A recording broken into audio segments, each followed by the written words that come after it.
Have you ever stopped to think about how a tiny group of billionaires ended up with more wealth than like half the people on Earth? It's a massive question, right? Well, today we're going to dive into Peter S. Goodman's book, Davos Man, to see what his answer is. Okay, so the book kicks off with a number that's, well, it's pretty hard to wrap your head around. Get this, just 10 people, 10, own more than the bottom 3.1 billion people combined. I mean, think about that. You could fit those 10 people in a large SUV, and they have more wealth than a huge chunk of humanity. For Goodman, this isn't just a random fact. It's the whole reason he starts his investigation.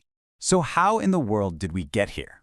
A wealth gap that massive doesn't just happen by accident. And that's the real bombshell at the heart of this book. Goodman's argument is that this was all by design, that it's the result of a very deliberate project that's been going on for decades. So yeah, let's unpack how he says this whole system was built.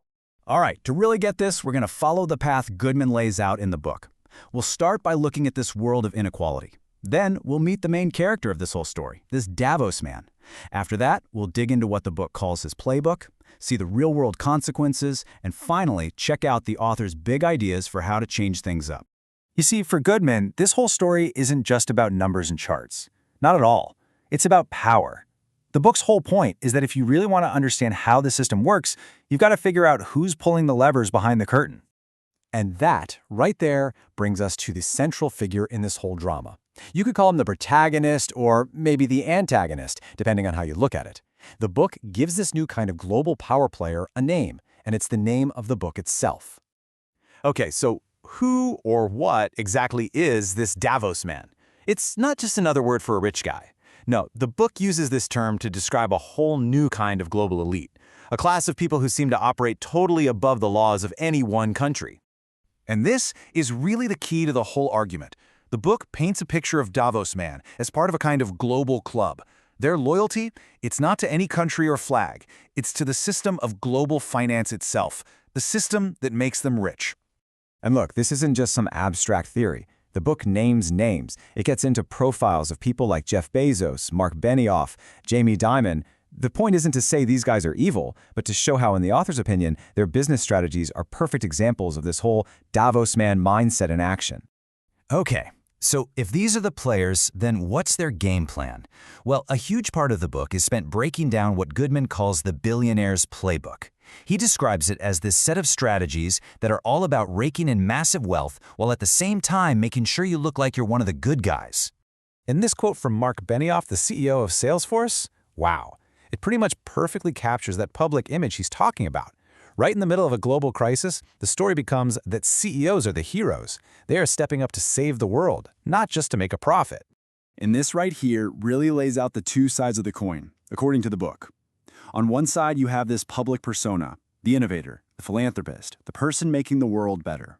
But then on the other side, Goodman argues there's this whole other reality, a machine built on dodging taxes, crushing competition, and pulling political strings. So the book breaks this playbook down into 3 basic moves. Step 1, use your massive resources to pay as little tax as legally possible, which means less money for public services. Step 2, use your power in the market to snuff out any real competition. And step 3, funnel some of that money into politics to make sure the laws are always written in your favor. It's described as this perfect loop where money creates power and that power creates even more money.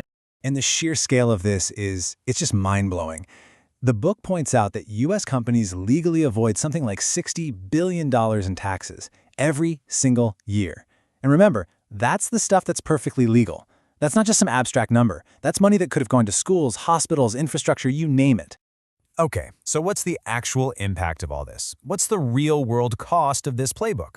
Well, the book argues that the fallout isn't just something you see on the stock market ticker. No, it's something that affects the daily lives of regular people everywhere. This chart right here, man, it tells so much of the story. Just look at this. Over the last 40-plus years, CEO pay has gone up by over 900%. The pay for a typical worker barely moved, 12%. According to the book, this isn't some accident or a market failure. It's the system working exactly as it was designed to. And according to the author, this huge shift of wealth to the very top has created a whole mess of social problems. You've got workers' wages that haven't really grown in decades, which puts families under incredible pressure. Public resources for things like schools and healthcare are dwindling. And all of that together, it creates this pressure cooker of anger and frustration that can lead to some really extreme social unrest. And this is where the book makes its most explosive connection. It argues that all this economic stress, this feeling of being left behind that the playbook creates, is basically the fuel for divisive political movements. When people are struggling, it's really easy for certain politicians to come along and blame immigrants or minorities, instead of pointing the finger at the economic system itself. But look, this book isn't all doom and gloom. Not at all. After laying out this whole big problem, Goodman actually finishes up by offering some solutions, some pretty big ideas for how we could rewrite the rules and maybe, just maybe, take back control. And the solutions proposed are just as big as the problem he describes. There are three main ideas. First, tax reform. Basically, make sure the ultra-wealthy and corporations pay their fair share to fund public services again. Second, actually enforce antitrust laws. Break up the giant monopolies to let smaller businesses and real competition thrive. And third, reform campaign finance to get big money out of politics so politicians are listening to voters, not just donors. So the book really leaves us at a crossroads. It gives us a diagnosis of the problem, and it offers a prescription. The big question it leaves hanging is, what do we do now? Do we just keep going down this same road, or is there the will to actually try and rewrite the rules? And according to Goodman, the answer to that question is going to shape, well, pretty much everything.